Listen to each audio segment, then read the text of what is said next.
Hey, it's your buddy Peace and Harmony with you here today. We're focusing in on another viewer question, and that relates to a question that I get posed and presented quite frequently, and that is, how can a narcissist or a psychopathic individual be so cruel? How could they possibly do this to another human being? This is so odd. This is so strange. This person seems so normal. They were so intelligent. They're so successful.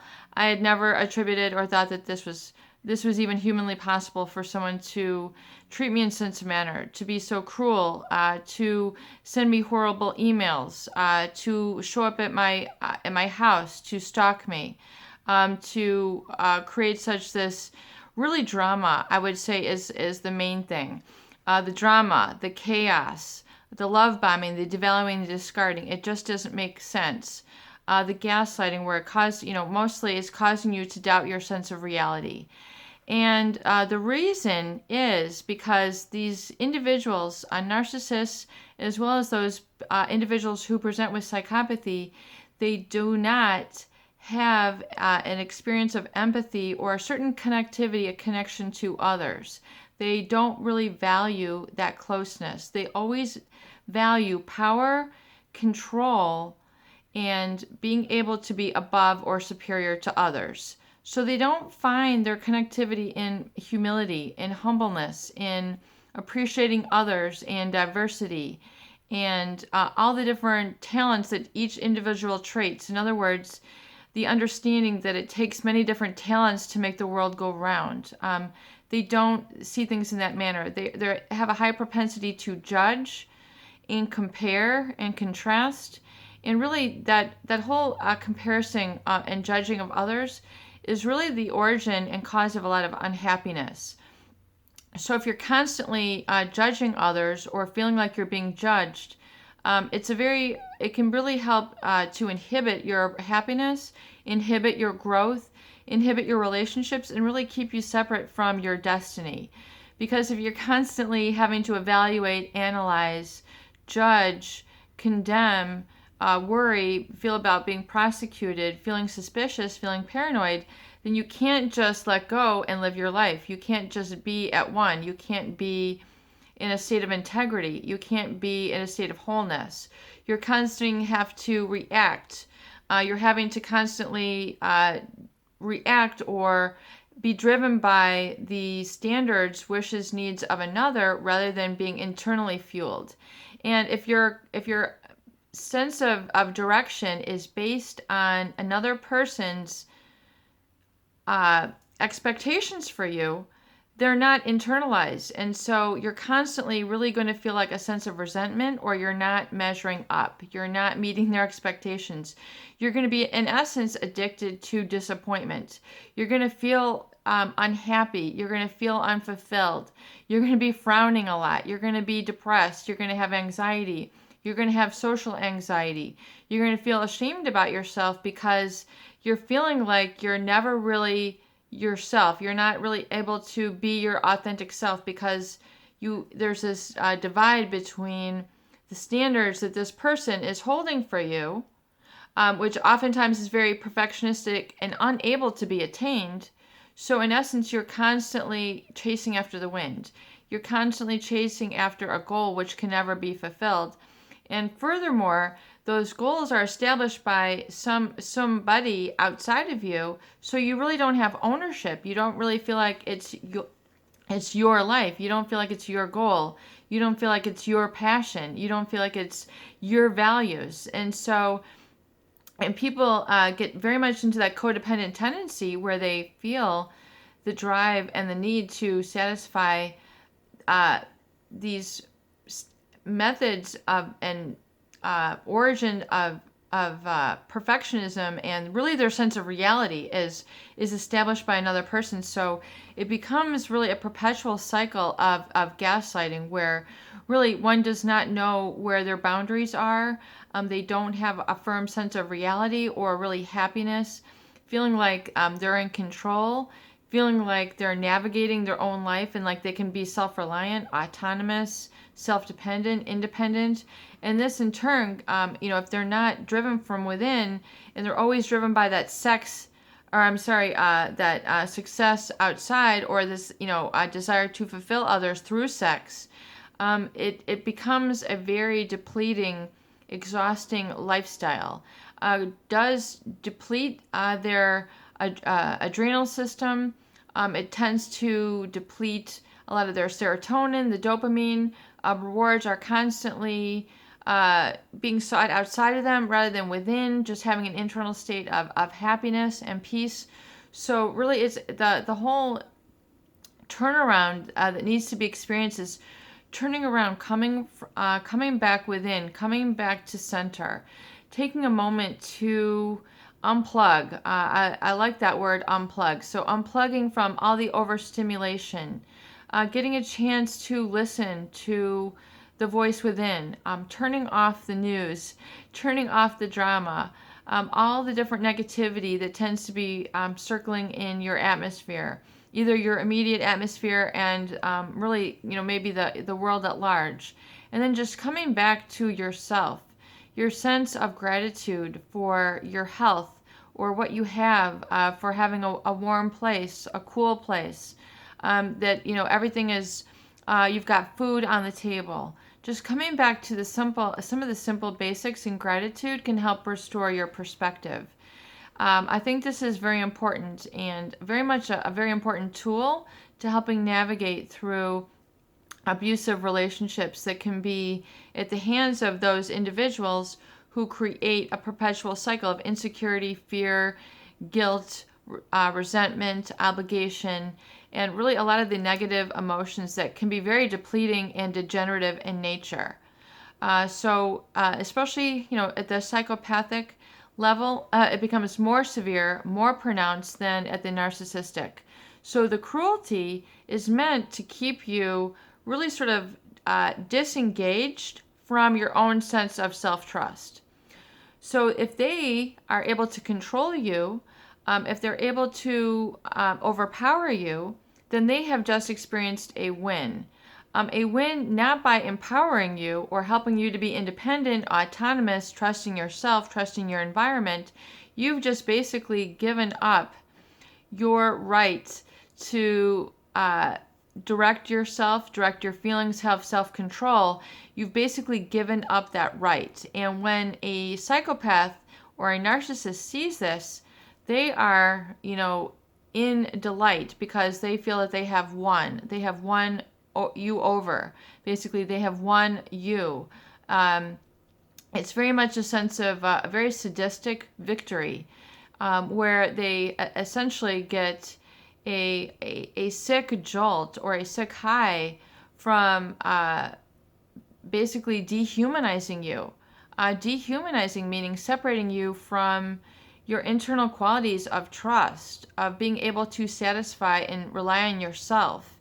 So all those qualities of self-reliance, self-determination, self-direction, following your dreams, following your vision, can very much easily get thrown off when you are in a perpetual cycle with a destructive cycle with a narcissist or a psychopath, because they thrive on seeing you hurt. They thrive on seeing your suffering because they feel that they've made this impact on you, and to make this impact that is negative in nature very much fuels their narcissistic and psychopathic engine.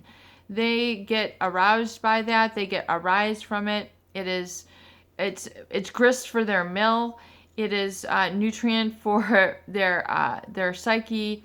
If they feel that they have just thwarted you, held you back, hindered you, hurt you, maimed you, preyed upon you, and left you lying there in pain and feeling destroyed, they feel like they have accomplished something.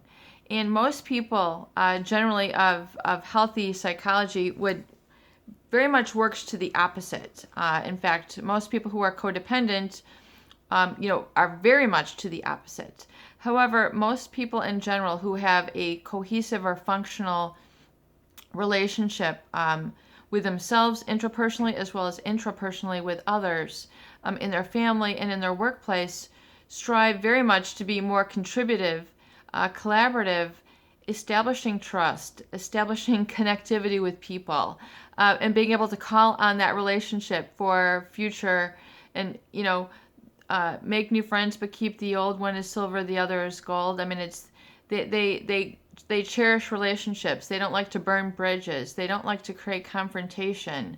And so you see these psychopathic and narcissistic individuals who very much strive to create confrontation, conflict consciousness, disruptive texts, disruptive emails, creating this sort of fear where there is none, creating this paranoia, because they have power over you. If they can create this intimidation, if they can create this fear, this paranoia, and you cannot focus, then they have just won you over. You've basically shown them that you're weak if you've allowed them to conquer you or control you in this manner. So you have to use a little bit of wisdom and learn about this type of individual. And unfortunately, there's not a lot of this type of character education in school and at the university. If you take your psychology classes or do branch out into some further specialized study, then you will learn about this. But oftentimes, unfortunately, the first learn with these types of people is just through meeting this type of individual, either through intimate relationships or their work relationships, where on the work side, we see a high incidence of corporate psychopaths, especially at the higher executive levels, C-suites, business owners, things of the nature. We see a lot of CEOs. 1 in every 25 CEOs are psychopathic in nature. Studies out that give those facts and figures. It's not to say they all are. There's a lot of wonderful, tremendous, very highly productive and intuitive business leaders who create a great atmosphere of warmth, connectivity, and productivity, and very positive. And so they're really positioned very strong and well for their future. However, there are also psychopathic snakes in suits, those individuals who rise up in the ranks in CEO or C-level status, business owner status, very high in their profession, in music, film, movie stars, financial executives, and the like, who very much are all about the greed, the gluttony, taking advantage of others, exploiting others, and have no remorse, no regret about doing this, because they do not feel that they have done something wrong when they are very acting out of cruelty, gluttony, greed, exploitation, multiple relationships, splitting people behind their back, talking about them behind their back, creating negative smear campaigns. It's just how they are. They feel that this is a usual tool that they can use to get ahead, and that's all they want to do on a very selfish basis. It has nothing to do with you personally. These individuals are extremely selfish and devoid of empathy or feeling for others whatsoever. So that is the really classic trait of a psychopath or a narcissistic individual, is their propensity to hurt others to get what they want. So whether it's lying about you in the workplace, lying about you to your family, talking about you to others in your family, creating gossip, creating stories, gossip, just negative talk about others when they're not there, saying that you've committed some grave wrongs that you haven't. This is just how they operate. This is how they put themselves in the limelight, and they put others in the shadow. So it's a very classic textbook behavior. So if you've been the victim of this type of cruelty, realize it has nothing to do with you. You were probably attracted to them out of love, or unbeknownst to you, you gave your love and affection to this type of individual, and they're not capable of receiving. So it's nothing that you did wrong. It's nothing that you could have done to change things. It's not that you could have given them more time or attention, done anything, different in your past or different in the future. There's nothing you can really do. This is how these people are. They are not able to give you, I would say, what you're looking for, which is human warmth, connection, connectivity, intimacy, closeness, a functional relationship. It's just not available. They don't have the emotional hardware. They don't have the wiring.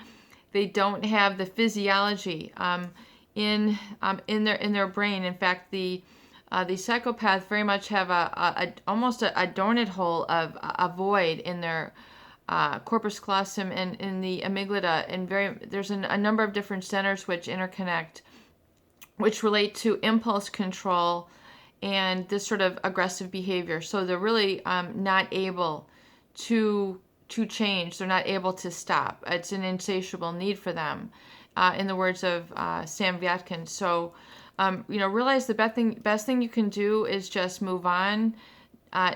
Basically, go no contact with them and any other people who are connected to them, because if you stay connected with other people, basically you're staying connected by proxy, which opens you up to further abuse and the flying monkey effect. I hear a lot of my viewers use that term, where they use others to manipulate, control, and gaslight you. So if this has been an experience for you, I do apologize, but do realize that there is humanity. Keep the faith. Humanity is well alive. You just need to furthermore embrace that within yourself and seek to surround yourself with others who remind you of who you are, and it can help validate that humanity, that human warmth and quality that makes you you. Peace and harmony with you here today. I hope these videos do help. Please share and please subscribe for more great tools, videos, discussion, and support.